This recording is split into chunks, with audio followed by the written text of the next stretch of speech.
YouTube.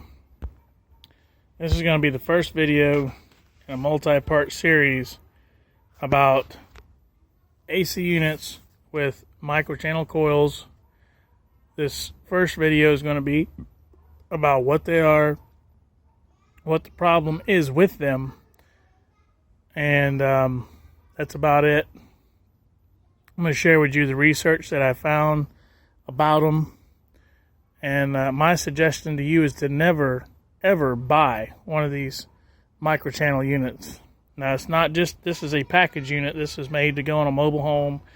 But they're also in home units where you have just a condenser. It's a microchannel coil, period. So first, let's go over how to identify a microchannel coil. So microchannel coil is made out of aluminum. Okay. And as you can see, it's very thin. This is really, really thin. You have your main pipe up here. Okay, and all these channels are brazed into this pipe up here. Now, they all run like this, okay? And what it is it's a flat piece of extruded aluminum. It has about 6 or 7 actually really small channels inside of it. So as thin as that already is, it's hollow, okay? So you can imagine how thin overall it is, okay? So that's how you can identify it. This is a microchannel, has the big copper tube up top. Channels run this way. Let's go back to the old tried and trusted true method of copper tubing and what they look like, okay? Turn the light on, okay. You see that U right there, that copper U, okay? You see how the channels run this direction, okay? That's what you want. You want copper tubing, even aluminum. They make those in aluminum tubing on some evaporators that I have, and I haven't had no problem out of those. But this design, running horizontal like that, that's what you want, okay? That's the old-fashioned way. That's copper tubing with aluminum fin on it.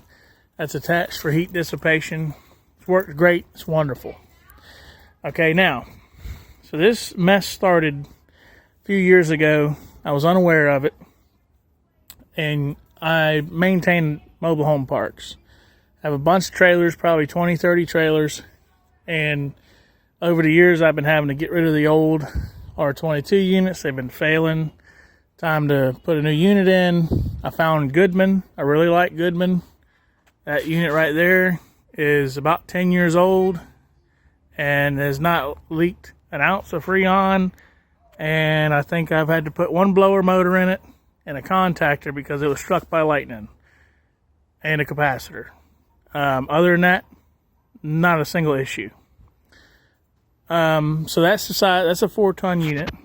Okay.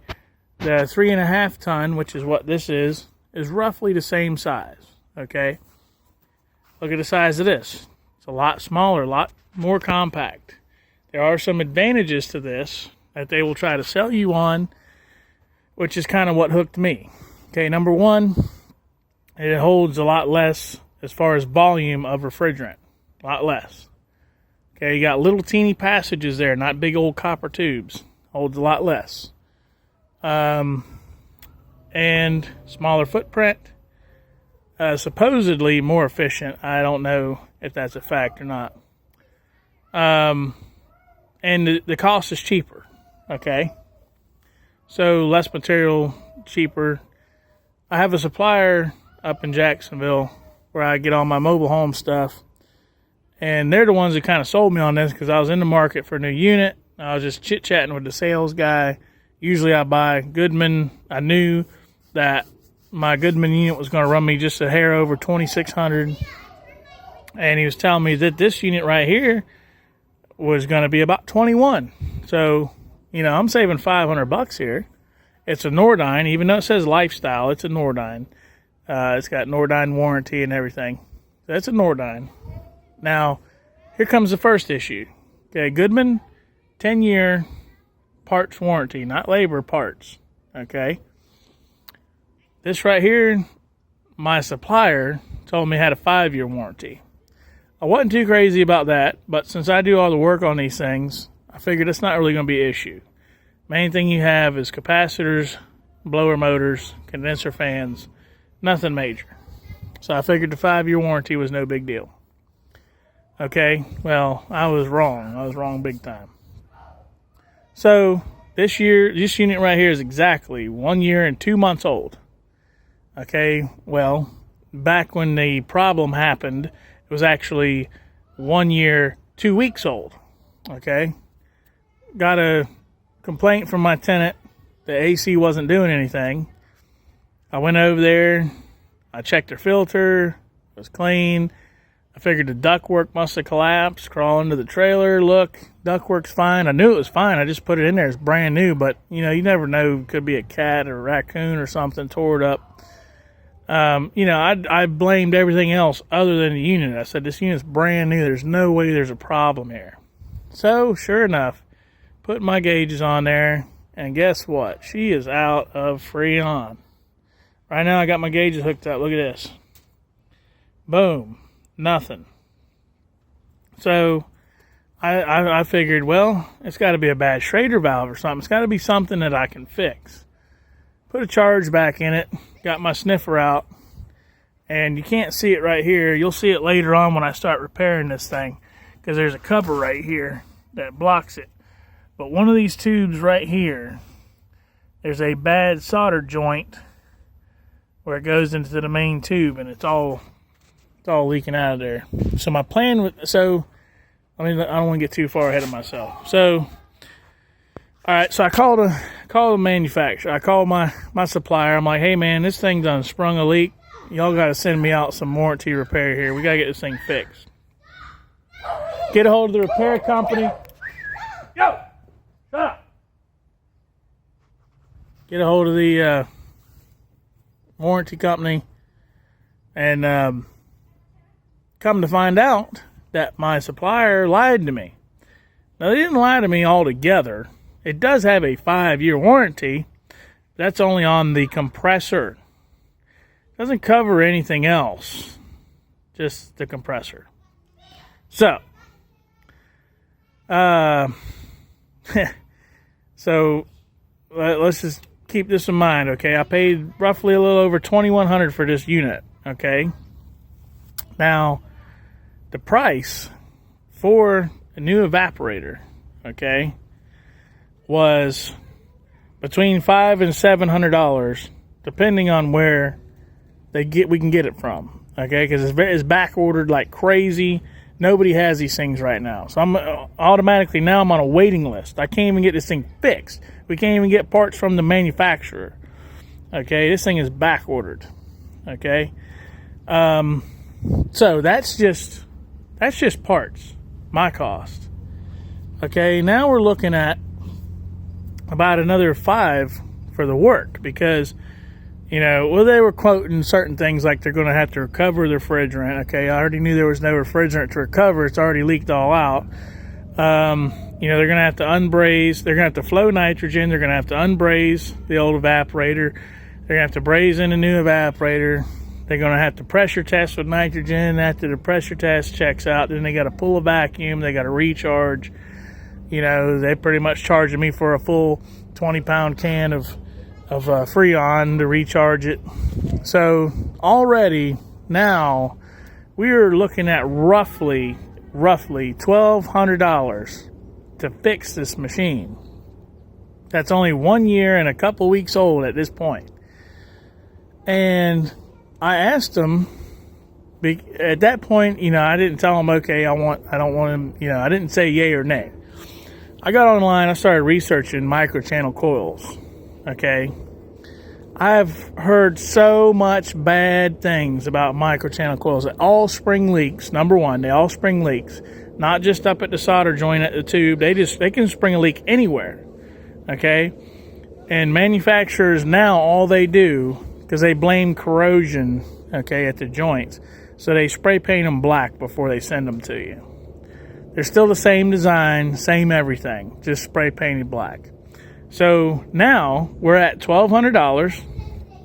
Oh, and I went and researched this particular model and customer reviews. And let me tell you, there's hundreds of customer reviews. And there are people who have spent more than the cost of this machine having it repaired. One guy has already had 2 evaporators replaced in his unit. The first one was under warranty. Second one he had to eat, and is now the unit's 3 years old, and it's going to need another evaporator because it sprung another leak. So it seems to be that every year, these things only last for a year before they pop a leak in them. So that's a pretty expensive mistake. So, trying to give you guys all the information in the most condensed form I can. So now the new part, the only thing they're going to do is they're going to spray paint it. That doesn't fix the fact that it's a weak design. It's not made to handle these kind of pressures. Now, this is a 410A system. On a very hot day, in summer, it would not be uncommon to see head pressures of 450 pounds. Okay? That wouldn't be uncommon. It can happen. Okay, in an automotive system, which is where this technology came from, by the way, I don't know if I said that yet or not. Microchannel technology came from the automotive industry. That's where they took it from. It's automotive industry. Automotive uses R134A, and on the hottest day, you're going to see between 300 and 350 on your head pressure. So you're looking at 100 psi less on the worst conditions. Okay, this material, this design was never intended to be used with these kind of pressures. Number one, the material's too thin, and number two, it was never designed to handle this kind of pressure. Now let me show you this. Okay, now I want you to see this for yourself. Okay, look how thin this is. Okay, you see it for yourself. Here's my finger now. Look how thin that channel is right there. Okay. Okay, now a system that's designed to handle about 100 pounds less on its worst day. Okay. Once you see this, let me turn my flashlight on. Oh, look at that. You see that? That is about double the thickness. Okay. This is a car condenser. This is what this technology was designed for. And it's double the thickness. Okay. I would think that this particular condenser, no problem, could handle 450 pounds. I wouldn't think that'd be an issue. These condensers, no. They can't do it. So, automatically we have an inferior design. It can't handle the pressures. The new updated parts don't fix anything. They just spray paint it. That's not going to fix anything. It needs to be, those channels need to at least be doubled in thickness, or you're wasting your time. Okay? So now we're at the point, okay, $1,200 is going to get this unit fixed with a new spray painted black evaporator. Okay, not going to do anything. I'm looking at in a year's time, this thing's going to pop another leak. All right. It's horrible. It's horrible design. If you're getting the market to get a new AC put on your home, you need to ask them, is it Microchannel? They say yes, tell them you don't want it. I don't care what they tell you. I don't care how much more efficient it is. I don't care how much less refrigerant it uses. I don't care. You're in for a world of heartache if you get one of these things. And don't take my word on it. Go research it for yourself. There's lots of guys on YouTube that do this for a living who've had to eat lots of money because they installed. I watched this one poor guy. He's not poor, but I feel bad for him. He's a industrial contractor. He's commercial. He's a commercial contractor. He doesn't do residential. He went to this shopping plaza and replaced all their condensers on their roof. And there's 12 condensers total, all of them with this new microchannel bullcrap. And he ended up having to replace all 12 of them. All 12 of the daggum things went bad. All of them. Had to replace them. Within like a year's time. Horrible thing. So you need to ask your person who's installing this system for you, is it Microchannel? If it is, you need to tell them you don't want it. You want something with copper tube. And quite honestly, I feel that if they're even going to offer you something like this, you probably don't want that contractor working for you anyway, because they are perfectly well aware of the problem with these microchannel coils. And if he's going to recommend you something like that to begin with, he's not a good contractor, in my opinion. Because if he's worth his salt, he will already know what kind of problem these things hold, and he would not recommend this to his customers if he wants return business. Okay.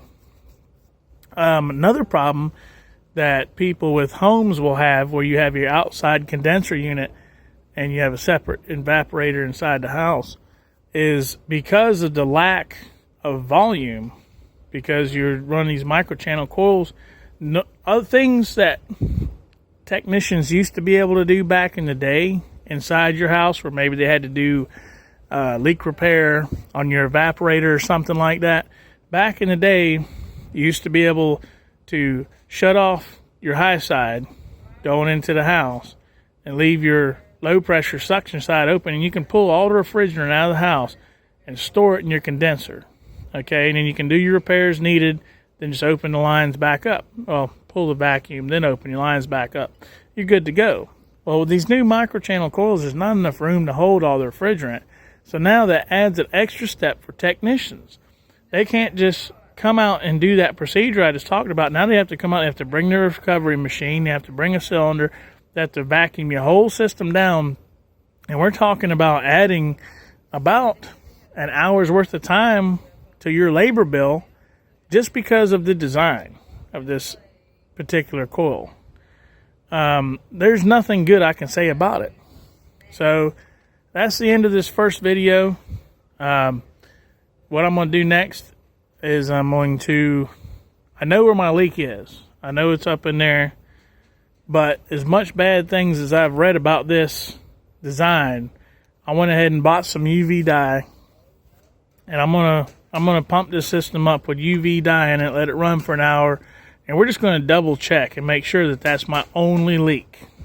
And if it is, we're going to fix it up, and we're going to verify the repair, and we're going to see if we're good to go. At this point, I am not going to pay anybody $1,200, half the cost of the machine, to fix it, and my best chances are it might last for another 2 or 3 years. Not going to do it. As far as I'm concerned, this unit is trash. I might as well take it to the scrapyard. But because it's only a year and 2 months old, I'm going to try my hand at fixing it and see if I can find an economical way for myself to fix this thing. I've seen lots of technicians on YouTube go ahead and braze up the leak. They got special brazing rods for that. I have those brazing rods. I have my nitrogen. I have everything I need. So we're going to give it a shot. I can't lose anything, because at this point, like I said, this machine's trash to me. But if I can fix it easy enough and it holds its charge, well, I'll go ahead and put it back into service. I'm stuck with this thing. I'm stuck with this headache until it's not feasible for me to fix it anymore. But learn from my mistake and do not buy anything that has a microchannel coil. All right, YouTube. Later.